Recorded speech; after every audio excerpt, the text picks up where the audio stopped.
How's it going, everybody? This is Jason Ostrowski, and welcome to another episode of the Everything Real Estate Podcast. We have a great episode lined up for you today. Last year, we had the CEO of Berkshire Hathaway Home Services, Fox Roach, and the Trident Group, Larry Flick, L5, as many of you know him, on the podcast to give his insights on the year ahead. Since it ended up being such a popular episode, we asked Larry to come back on the pod early this year to give his predictions on the real estate market for the year of 2024. So we'll call this aptly named podcast episode Larry's Crystal Ball for 2024, and we're going to cover where sales and mortgage rates are headed in the new year, what kind of appreciation or lack thereof we can expect in our area, add in some real estate hot takes, and touch upon some of the turmoil that's been happening in our industry right now. We're going to take a deep dive into the local housing trends, the shifts, and the strategies that could shape your real estate decisions in the year ahead. It's time to look into Larry's crystal ball and discover what the future holds, and we'll pick it up on the other side.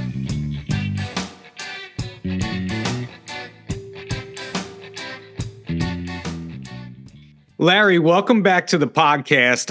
We are always excited to have you as a guest, and I know our agents are always anxious to hear your take on the year ahead. I hope this will become an annual thing with us that, 10 years from now, we'll still be doing the podcast and we'll be still having you on at the beginning of each year. So we're going to call this episode Larry's Crystal Ball 2024 because we always market ourselves, right? So we're going to call this Larry's Crystal Ball. And of course, this is not just us guessing, but it's based on the information we have and the trends that we see. So I guess you can think of this as Larry's smart crystal ball.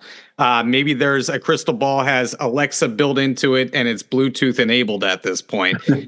So either way, we are going to cover a lot of ground today. So my first question to you is, and probably the question that agents want to hear answered most, how does 2024 project to be in sales compared to last year or years prior? And where are we heading this year? Well, first, Jason, I appreciate you having me on because last year's crystal ball wasn't too crystal, nor was it very accurate. I thought that 2023 would be a better year than it was. I thought we'd see a rebound in the second half of the year, which didn't really come to fruition as interest rates moved up as quick as we've ever seen. So thank you for the take two. I appreciate that. So, as far as next year, I'll share with you sort of where my head is, and I'll tell you this, that mortgage rates have always been an important part of the real estate market. But I think more so than ever, interest rates are critically important than they ever have been in the past. And I'll share with you why. First, I believe that there's a significant amount of pent-up demand across our entire marketplace, across the entire country, but especially in the Philadelphia marketplace. Lawrence Yun from NAR actually specified and called out the Philadelphia marketplace as having some of the most pent-up demand among buyers in the entire country. But I also think we have pent-up demand with our sellers. We'll get to that in a minute. Let's talk about the buyers first, right? So think about all the buyers that were desperately trying to buy a home in the second half of 2020, all the way through the early part of 2022. And lost out on multiple offer situations. I mean, how many of our sales associates that are listening right now had buyers that missed out on multiple bid situations? I mean, probably every single one of you. So for every buyer that had an offer accepted, there could have been 5 to 10 buyers that didn't and had to sort of start over. But when the rates moved from the 3s to the 8s, again, in record time, these buyers, they moved to the sidelines. And they've been sitting there, really, I think, over the last year to year and a half. And I think that they're going to return to the market when the rates hit the high 5s or even the low 6s, which I think, and I know we're going to cover this later, I think that's probably going to occur by the midpoint of this year. Rates have already dropped a significant amount in the last quarter, from the low 8s to the high 6s currently. So when these rates move even below 6.5 into the low sixes, I think this group of buyers is going to see the situation as rates not moving from the threes to the fives and sixes, but from the eights to the fives and sixes. And they're going to see it as an opportunity, and they're going to re-engage back into the market. Now, let's look at the sellers. I think we have a similar situation with potential sellers, right? We all know about the lock-in effect, right? 90% of homeowners have a mortgage that's below 4%. But we also have a record equity levels in real estate right now. So, these buyers currently have these super low rates. When current market rates were in the sevens and the low eights, no matter what their life circumstance, they weren't going to give up that rate that's in the threes to take on a rate that's in the sevens or eights. But these life circumstances continue to evolve. Take, for example, the family that maybe had one child 4 years ago and now has three. The house is getting smaller and smaller for them. But again, they want to hang on to that low interest rate. But when rates move into the low sixes, and let's call it the high fives, the gap between their current rate and the market rate is going to be half of what it was just 6 months ago. And I think at some point, the middle of this year, sort of this pent-up demand with sellers in these life circumstance situations, this lock-in effect and the life circumstance situation is going to intersect, and we're going to see inventory grow. So, for that reason, first of all, I think that the worst is definitely behind us. I actually think we're going to go on a 3 to 5 year bull market in the real estate industry, and it's going to start in 2024. I anticipate that unit sales will be up anywhere between 3 to 5% compared to last year, which I think is conservative. And then I also think that we're going to see some increase in average sale price as well. And I know we're going to cover that as well in a bit. And one item to note, mortgage applications through this point this year, through the end of January, are up 20% as compared to the same time period last year. And mortgage volume is up 31% compared to the same time last year. So we're already starting to see that uptick. Well, I feel like I have to start doing sprints in my backyard. I know it's snow covered right now, but I have to keep myself in shape because I feel like it already feels different out there. Even within the past couple of weeks, almost since like January 1st, I have been getting inundated. I mean, this is a good thing, but inundated with buyer referrals. That's great. And I see a lot of first-time home buyers coming out of the woodwork. I see sellers reaching out to me for the reasons you just expressed. And I feel like I'm mentally trying to prepare myself for the sprint that is coming. The spring sprint, you could call it. It feels like shades of 2021 and 2022 again to me to start off the year. And many buyers seem to be flooding back into the market with those declining rates. So with seemingly more competition again in the marketplace, where do you think appreciation is going to land this year over year? And I know that's putting you on the spot because who knows, but where do you see that forecasted for? Well, although I think we're going to see more homes for sale than we did in 2023, I believe that demand is going to continue to exceed supply. And so I think that we're going to see home prices continue to go up in 2024 as compared to last year. Now, last year we saw about a 9% increase in average sale price across our marketplace. I don't think it's going to be anything like that, but I think it's probably going to be closer to 2 to 4% year over year increase. Again, really two reasons. I think demand is going to continue to exceed supply. And, with interest rates dropping, that increases, home affordability is a function of price and interest rates. With interest rates dropping, it's gonna allow that buyer to maybe pay a little bit more than they would have if rates were at 8%. And we're gonna still have a competitive situation. And I think that you're gonna find buyers maybe paying a little bit more for a property than they would have if rates were at 8%. So I think that in our marketplace, average sale price is going to continue to increase. And let's break it down a little bit more beyond just the region, right? Our footprint. Let's go into the city compared to the suburbs. Now, I know we have listeners in North Jersey right now.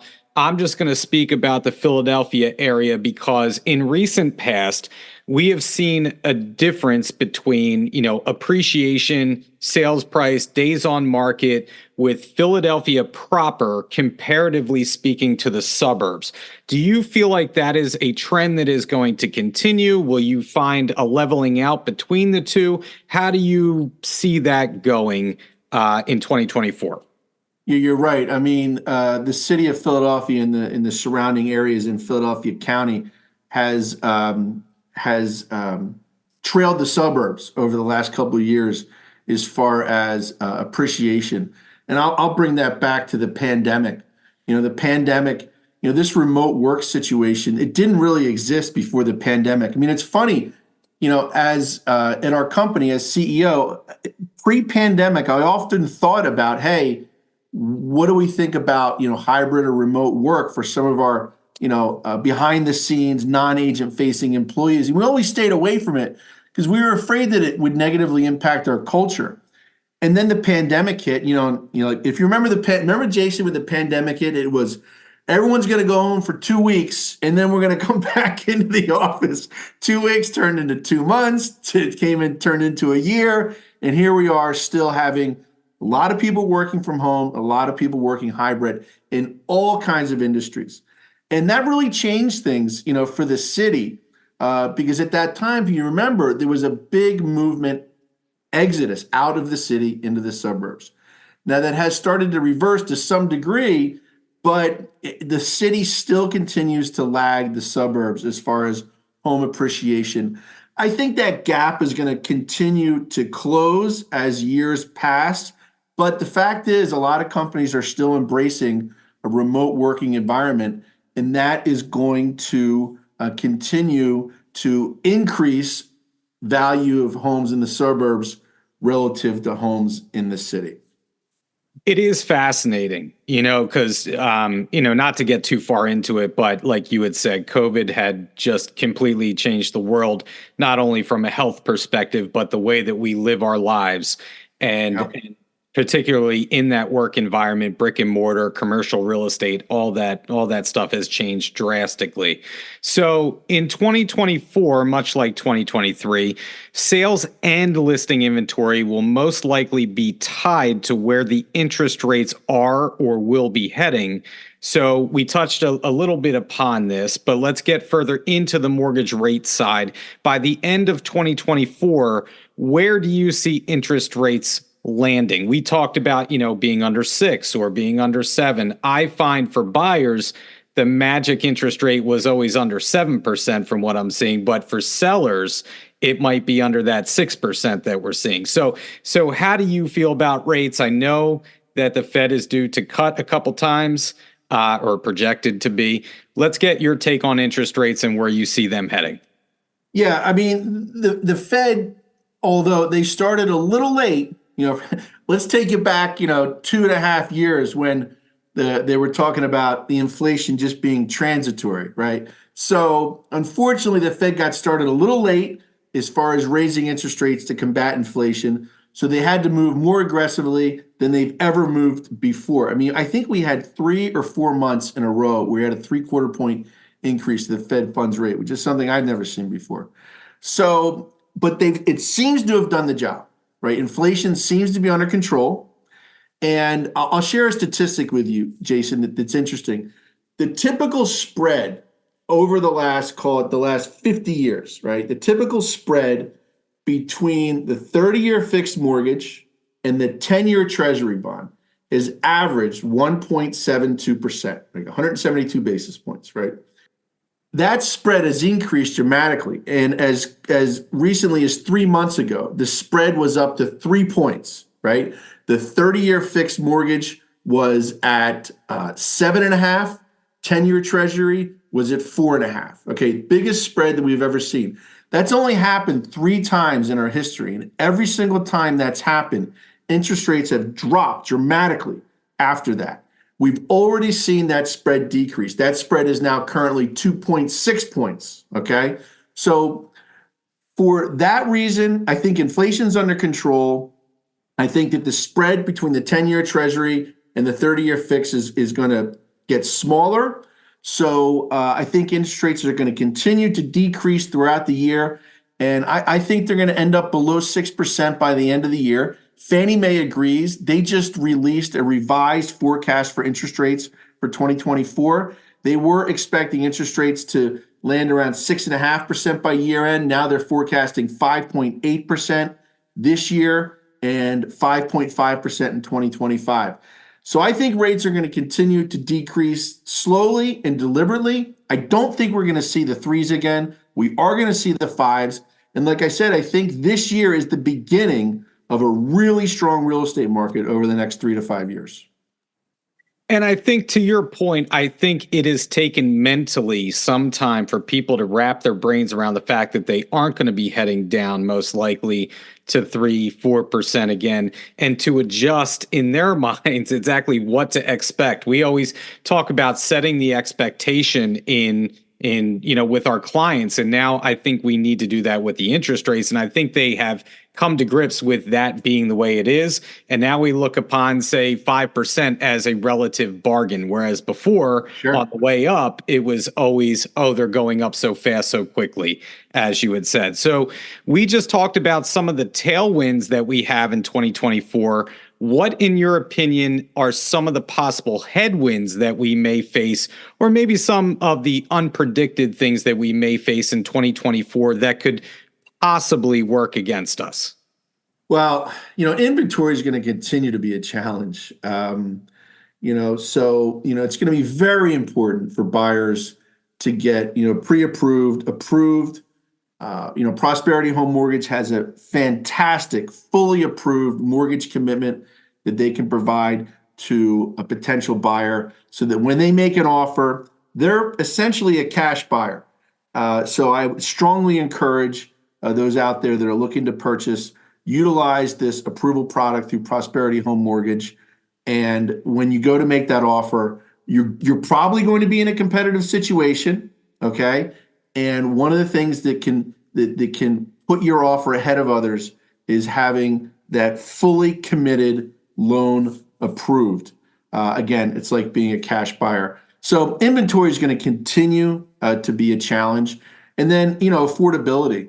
Affordability across our marketplace, across the country, continues to be an issue. There are some areas in the country where home prices are coming down.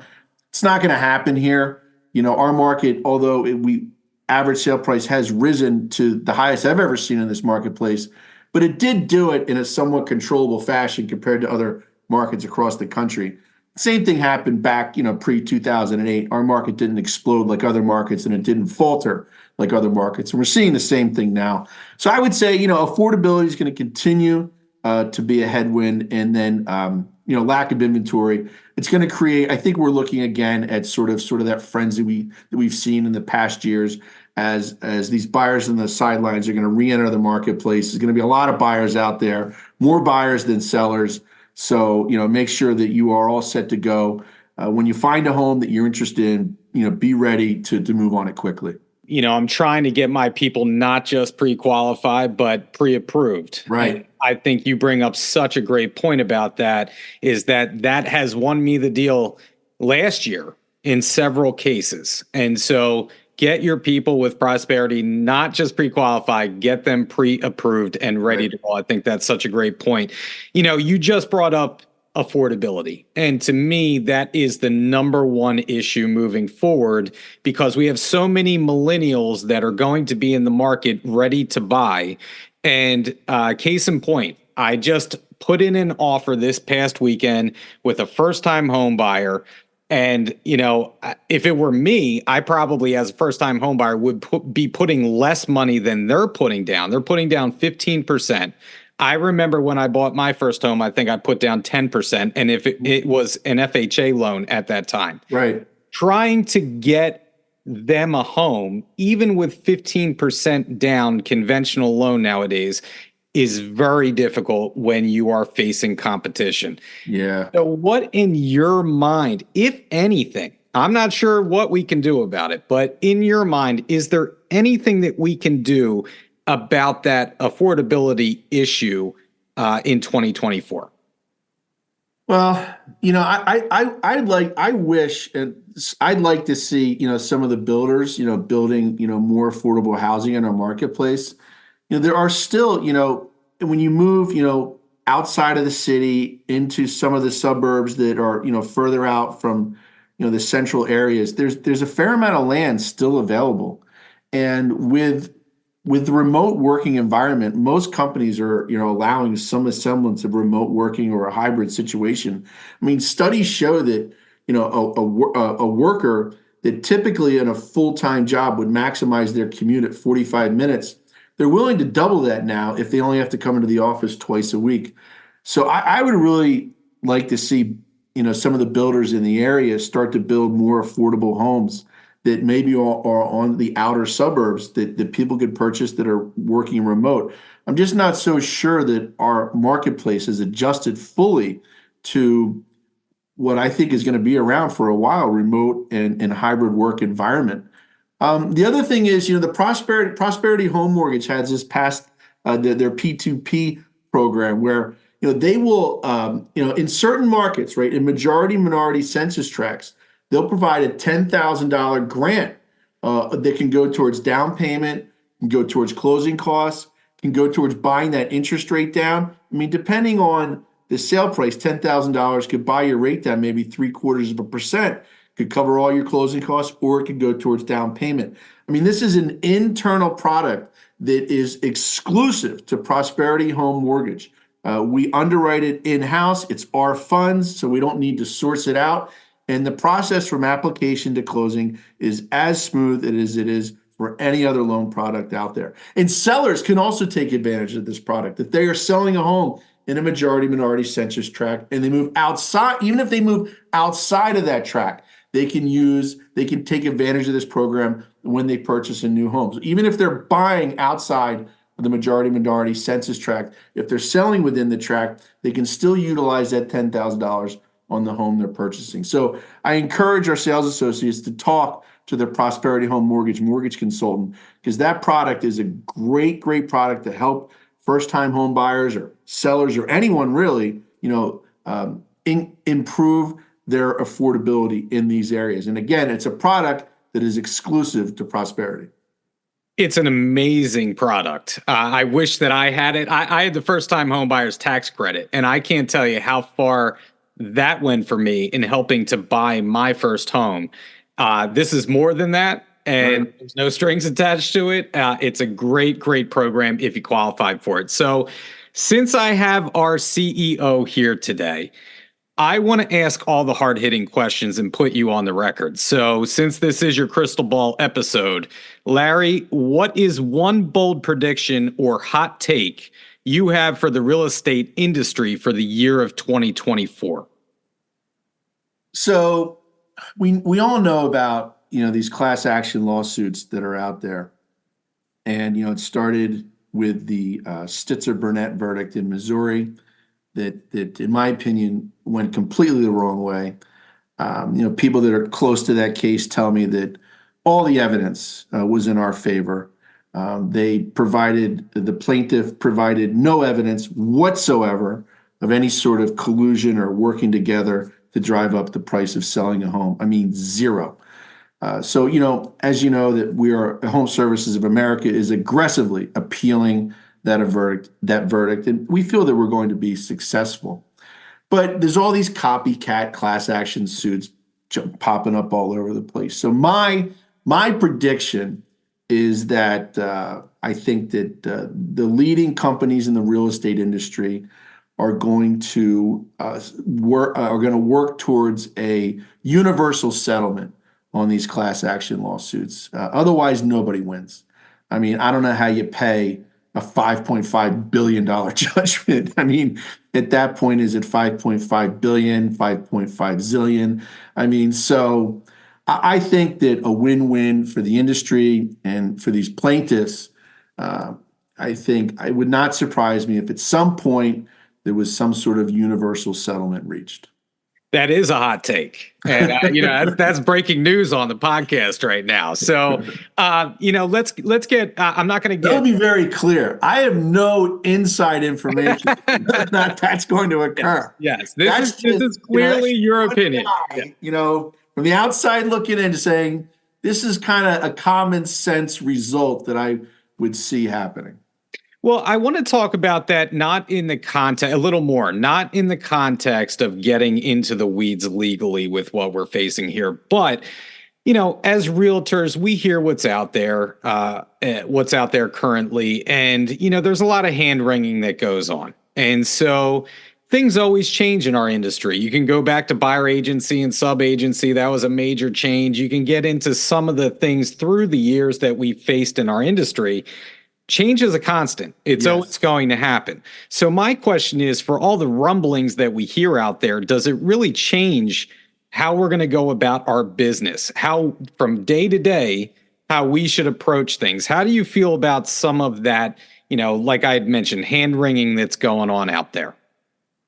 Well, before I answer that, I'm going to share some statistics. Okay. So in the city of Philadelphia currently, and I'm just going to pick two marketplaces because I couldn't pull all 9 marketplaces, and we don't have time for that. But in 2 marketplaces within our footprint, the Philadelphia marketplace is currently 4,502 listings.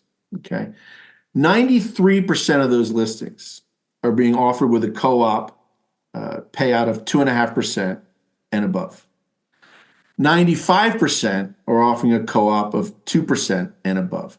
Out of the 4,502 listings, only 10 listings are offering 0. So we'll move to some of the suburbs: Chester County, Delaware County, Montgomery County. 2,252 listings. 92% are paying 2.5% and over. 94% are paying over 2.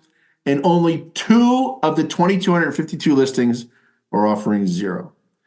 That compares very favorably to pre-Missouri verdict. So not much has changed as far as co-op payments. Now, there's still a lot of noise out there, and it's very important. So right now, we just completed our Ignite Your Value series, where we work with our sales associates about showing your value to your buyers. And I think it's very important. Like, a sales associate would not take a listing without a listing contract. But we do take buyers around and show them homes sometimes without a really firm buyer's agreement. And I think that we need to focus a little bit more on making sure those buyer's agreements are signed and executed before we move too far down the line. But at the end of the day, it has been a lot of noise. And my advice to our sales associates is, it's good to be informed, but you can't be distracted by the noise, So do your best to tune it out and do what you do best, and that's sell real estate. And I like to use a terminology, it's heads down and chins up, right? So let's keep our chins up. There's a lot of noise, but let's keep our heads down. Let's keep working. Let's keep doing what we do best, and that's helping families buy and sell real estate.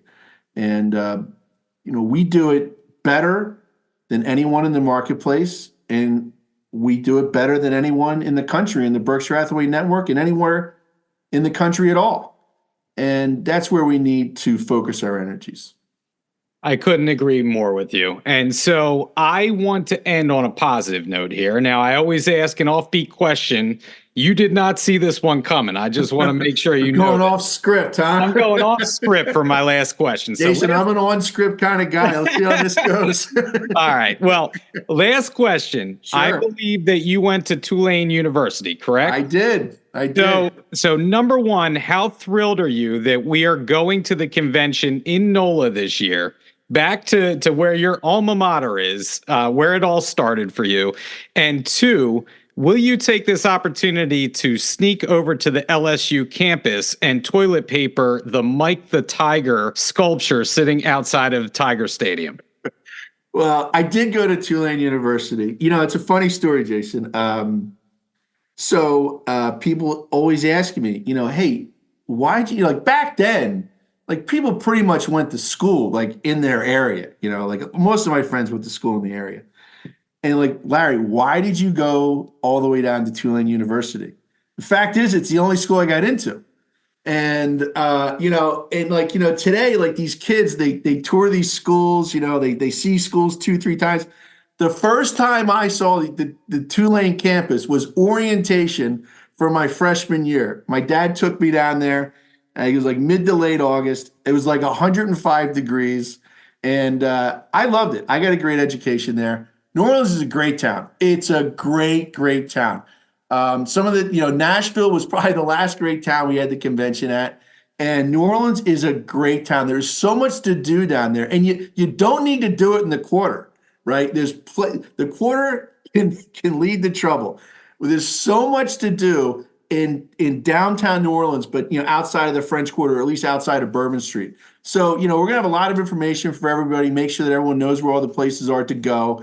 And as far as getting up to Baton Rouge to toilet paper the LSU mat, that's going to be a hard one because we're going to be super busy at the convention, and I'm really looking forward to it. A couple of things if you're down there. First of all, you got to get yourself a shrimp po' boy. They're awesome.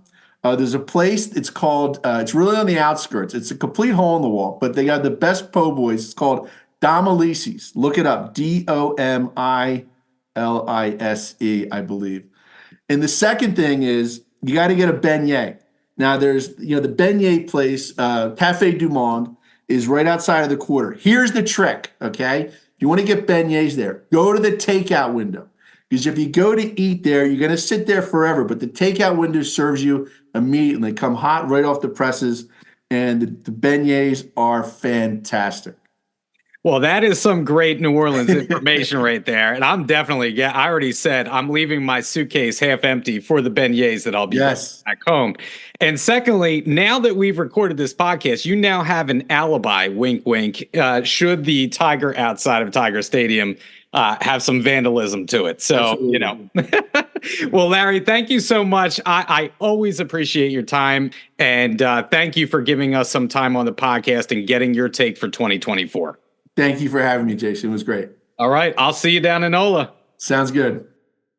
That was the podcast this week with Larry Flick. I want to thank him for his insights on the year of 2024. Here are a few takeaways that I had in talking with Larry.